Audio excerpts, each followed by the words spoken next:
Hello guys, welcome back to my video. I hope आप सब लोग अच्छे होंगे। ये प्रैक्टिस आज मैं बाइसेप्स, शोल्डर, बाइसेप्स और ट्राइसेप्स वर्कआउट कर रहा हूँ। आई होप भी आप ये वीडियो एंजॉय करोगे।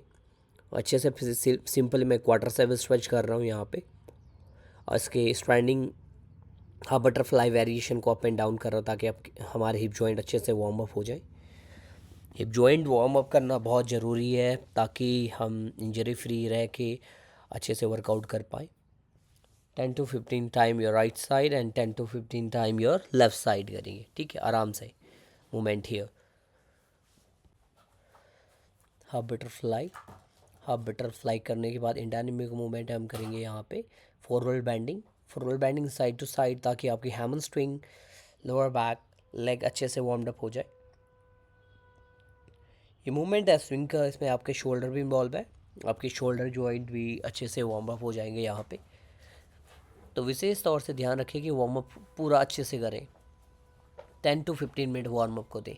देखिए वॉल सपोर्ट मैंने क्या किया यहाँ पे, बैक को cat to cow stretch variation में मैंने इंक्लूड किया अभी, ताकि शोल्डर, अपर बैक, थोड़ा रीजन अच्छे से वार्म अप हो जाए। तो जो लोग सीधा जिम में जाके सीधा डंबल उठाते हैं या बारबल उठाते हैं, प्लीज़ उन्हें मेरा ये कहना है कि आप लंबे रेस का घोड़ा बनना है तो आपको वर्कआउट की ज़रूरत पड़ेगी, वार्म अप की ज़रूरत पड़ेगी, ताकि आप अच्छे से अपने मसल को ट्रेन कर पाओ। एक हैवी सेशन, हैवी बॉडी को हैवी लोड लेने से पहले आप क्या कर सकते हो, बॉडी को वार्म अप कर सकते हो। जो दूसरा रिस्ट स्ट्रैप था वो ज़्यादा फ्लेक्सिबल नहीं है, बट मैंने ये टैकथलॉन से बाई किया था, बट बहुत 2 साल हो गए, ऑलमोस्ट 2-2.5 साल हो गए इस स्ट्रैप को मेरे पास, बट अभी भी लॉयल है मेरे लिए, बहुत इफ़ेक्टिव है और अच्छी। इसकी जो फ्लेक्सिबिलिटी है, लाइक फ्लेक्स होता है, ये रबड़ खींचता है, बहुत अच्छा फील होता है, कंफर्टेबल फील होता है, ऐसा लगता है कि हाँ कुछ स्मूथ कुछ चीज़ फ्लेक्स हो रही है। तो इसमें मैंने वेरिएशन किया फॉर स्टिफ लेग डेडलिफ्ट का, मैंने यहाँ पे वेरिएशन किया ताकि अच्छे से लोअर बैक मेरी अच्छे से वार्म्ड अप हो जाए, हैमस्ट्रिंग अच्छे से वार्म्ड अप हो जाए। तो थोड़ा मैं बैक को राउंड कर रहा हूँ यहाँ पे विद कोर कॉन्ट्रैक्शन।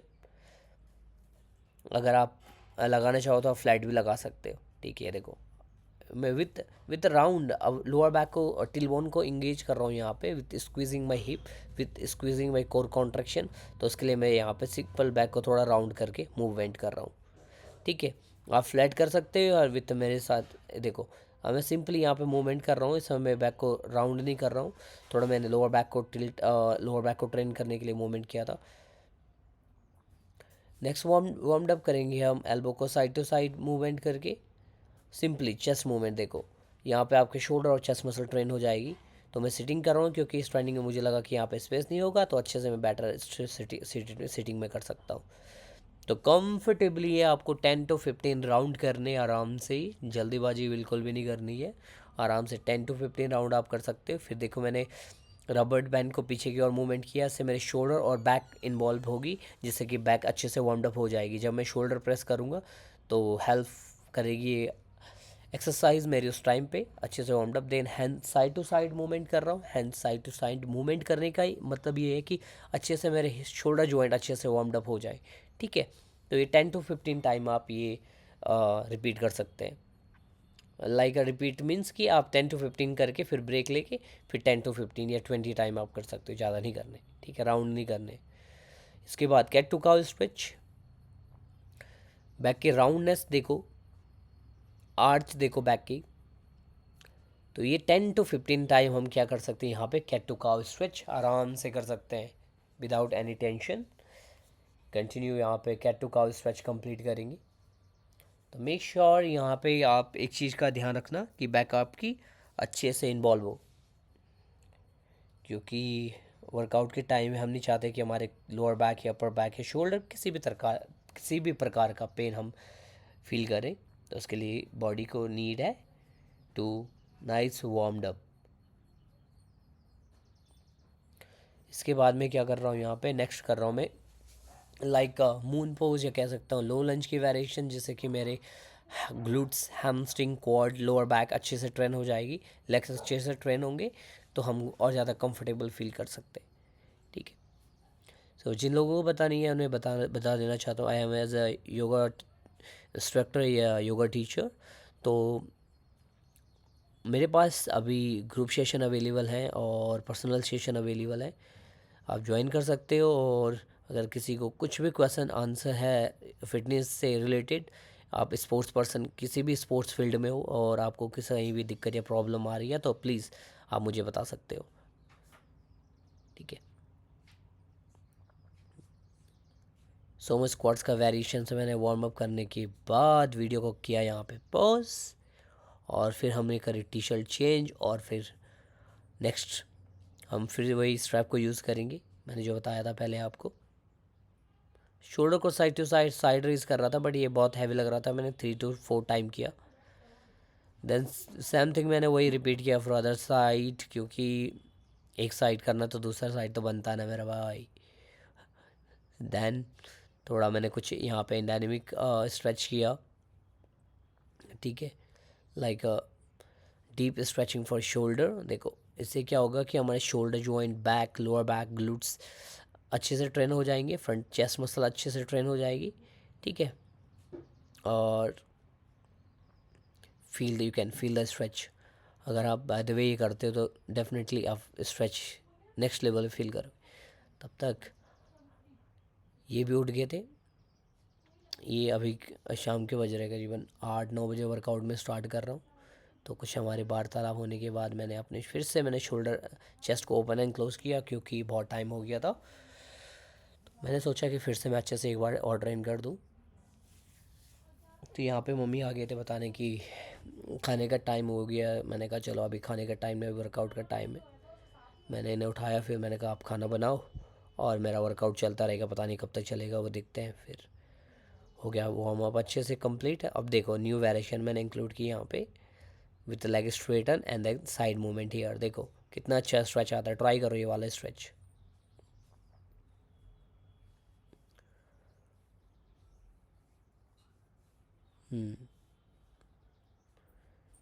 यहाँ पे मैंने किया शोल्डर का loose with rounding my back. इसके बाद नेक्स्ट अपना डंबल को रेडी करता हुआ मैं, और डंबल वर्कआउट डंबल ही मेरे पास अवेलेबल है, तो मैं अपने डंबल को प्रॉपर फर्स्ट जो वर्कआउट मैं यहाँ पे लगा रहा हूँ वो वर्कआउट है मेरा डंबल शोल्डर प्रेस। सो इसके लगा रहा हूँ मैं 14 से 16 रैप, और 14 से 16 रैप लगा रहा हूँ मैं 4 सेट। अगर आपके पास हैवी वेट है तो आप 3 सेट तक जा सकते हो, 10 से 12 रैप। अगर लाइट वेट है तो आप 14 से 16 रैप जा सकते हो, 4 सेट जैसे मैं जाऊंगा। बट मैंने एक ही वीडियो शूट की है, आप वीडियो को पॉज करो, 4 सेट कंप्लीट करके देन नेक्स्ट एक्सरसाइज में मेरे साथ में स्विच करो। जो एक्सरसाइज हम यहाँ पे लगा रहे हैं, हम लगा रहे हैं डंबल फ्रंट रेज, ऑल्टरनेटिव या टुगेदर। तो हम डंबल फ्रंट रेज लगा रहे हैं यहाँ पे 14 to 16 again, 4 set 16 rep. Moment आपके कंट्रोल में होने चाहिए and feel the stretch in your shoulder you can. तो आराम से आप क्या कर सकते हो, यहाँ पे 4 set 16 rep dumbbell front raise लगाओगे मेरे साथ में, ठीक है। ब्रेक लोगे 1 मिनट का या 30 सेकंड का, और जो फिर से मेरे एक्सरसाइज हम साथ में रिपीट लगाएंगे करोगे, लगाएंगे डंबल साइड रेज। ये थर्ड एक्सरसाइज है, डंबल साइड रेज। तो इससे हम क्या करेंगे, डंबल को साइड करके फ्लाई करेंगे और शोल्डर को नीचे दबा के रखेंगे, ठीक है। बॉडी को ऊपर लेके नहीं आएंगे, पेट को थाइस पे दबा के रखेंगे। इसके लेंगे हम 16 रैप 4 सेट। तो ये आपकी शोल्डर की 3 एक्सरसाइज यहाँ पे नेक्स्ट एक्सरसाइज हम यहाँ पे करेंगे dumbbell biceps curl. Dumbbell biceps curl के लगाएंगे 14 से 16 रैप 4 सेट, जिसमें क्या करेंगे हम नीज टुगेदर रखेंगे, बैक को सीधा रखेंगे और जस्ट फोकस योर बाइसेप्स है। पंप देख सकते हो आप, लाइट वेट है अभी, इसके बाद थोड़ा और वेट बढ़ाऊंगा मैं, बट आप पंप देख सकते हो बाइसेप्स में। तो इसी तरह आप क्या कर सकते हो, यहाँ पे 12 से 16 रैप बाइसेप्स कर्ल करके टुगेदर लगा के, बॉडी बिल्कुल मूवमेंट नहीं, तो आप ये एक्सरसाइज कंप्लीट कर सकते हो, ठीक है।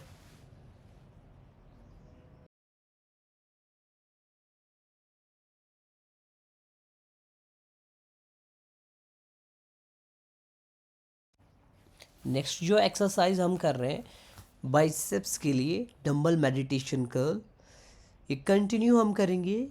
मैं यहाँ पे निकाल रहा हूँ 20 रैप, बट आप यहाँ पे क्या कर सकते हो 14 से 16 रैप निकाल सकते हो right side, and 10 to 14 rep for left side.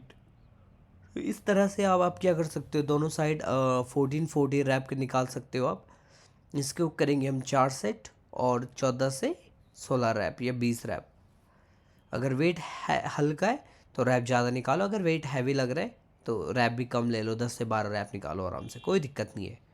ठीक है, अब करते हैं।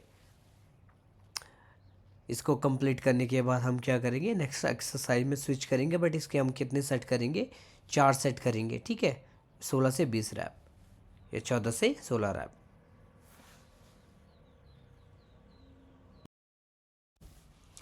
बाइसेप्स वर्कआउट कंप्लीट के बाद करेंगे हम triceps workout. 1 arm dumbbell overhead extension, इसके करेंगे हम 12 रैप। ठीक है, 12 टू 16 रैप राइट साइड करेंगे, 12 to 16 rep for left side करेंगे। तो रैप रेंज हम हल्का रखेंगे यहाँ पे, और ट्राई करेंगे कि डीप स्ट्रेच देने की, अपने ट्राइसेप्स की ग्रोथ करने के लिए।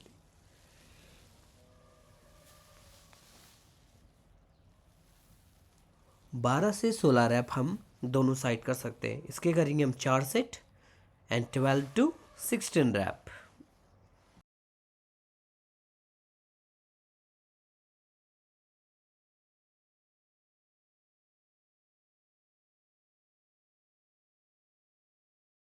वर्कआउट, लास्ट वर्कआउट जो हम यहाँ पे लगा रहे हैं, हम कर रहे हैं यहाँ पे exercise for dumbbell kick back या डंबल पुल्ली पुश बैक।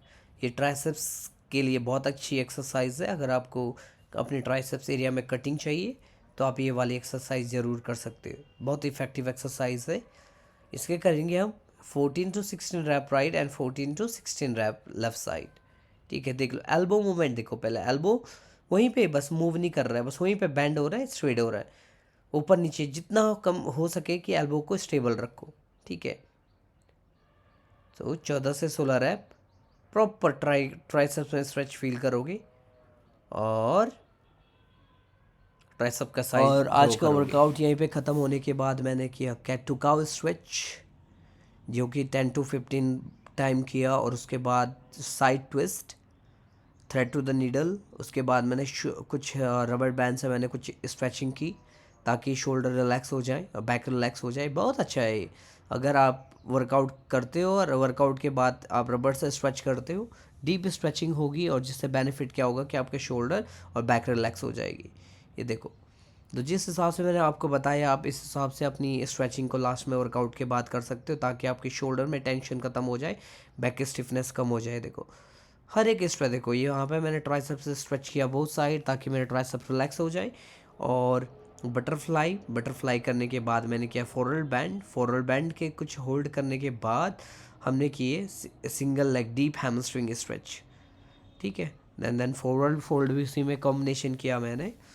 तो इस प्रकार से आप क्या कर सकते हो कि आप भी ये चीज़ स्ट्रेचिंग लास्ट में कर सकते हो। वीडियो को देखो अच्छे से पहले, और ये सेपरेटली मैं वीडियो डालूंगा बना के अलग से, तो आप वो वीडियो भी चेकआउट कर सकते हो। ठीक है, इसके बाद मैंने किया स्कॉर्पियन का डीप स्ट्रेच करते हुए मैंने क्या किया, बैक को रिलैक्स स्ट्रेच एंड शोल्डर को स्ट्रेच, ताकि मैं नहीं चाहता हूँ कि कल का जो दिन रहे मेरा वो बुरा हो या मैं पेन फील करूँ, इसलिए मैं क्या करता हूँ कि कुछ टाइम और दे के डीप स्ट्रेचिंग कर लेता हूँ। ठीक है, इससे क्या होता है अगला दिन जो रहता है वो फ्रेश रहता है। तो इसके बाद मैंने क्या किया, हिप रोटेटर क्वाड्रिसेप को स्ट्रेच किया। हिप स्ट्रेच को करने के बाद मैंने किया फ्रंट स्प्लिट 30 सेकेंड दोनों साइड मैंने होल्ड किया डीप स्ट्रेच के लिए। डीप स्ट्रेच के बाद मैंने किया यहाँ से साइड बेंड, देन मैंने किया फ्रंट स्प्लिट लेफ्ट लेग की hip opening and hip joint stretching के लिए कुछ मूवमेंट, ताकि मेरी हिप जॉइंट रिलैक्स हो जाए। उसके बाद फ्रंट स्प्लिट बहुत अच्छी लगती है मुझे करना, क्योंकि इसमें कंफर्टेबल फील कर पाता हूँ मैं कुछ लंबे टाइम के लिए। और पश्चिमोत्तानासन फॉरवर्ड बैंड किया मैंने अपने बैक और हैमस्ट्रिंग को रिलैक्स करने के लिए, हाफ फॉरवर्ड फोल्ड के बाद हिप जॉइंट को अच्छे से रिलैक्स करने के लिए। देन ट्विस्ट किया कमर को रिलैक्स करने के लिए यहाँ पे, और वही मैंने दूसरी साइड भी किया। तो जितना हो सके आप भी प्रैक्टिस के बाद, वर्कआउट के बाद स्ट्रेचिंग सीक्वेंस को इंक्लूड करो। मेरा one of the favourite my chakrasana. तो चक्रासन को मैंने होल्ड किया for 30 second to deep stretch. उसके बाद मैंने किया कुछ डीप स्ट्रेचिंग हैमस्ट्रिंग के लिए, counter stretch for back bending के लिए, हिप ओपनिंग के लिए। देखो यहाँ पे डीप स्ट्रेच आएगा, बहुत अच्छा स्ट्रेच है। एक सेपरेटली आपके वीडियो डालूंगा मैं। Then same the other side मैंने स्विच किया। यहाँ पे one leg deep hamstring stretch करने के बाद मैंने किया twist side leg stretch. Side leg stretch के बाद किया मैंने यहाँ पे ट्विस्ट, और ट्विस्ट करने के बाद ऑलमोस्ट 30 मिनट हो चुके थे। तो 30 मिनट होने के बाद मैंने क्या किया, यहाँ पे डीप शवासन से पहले मैंने यहाँ पे थोड़ा सा शोल्डर स्ट्रेंड किया, इन्वर्जन पोज।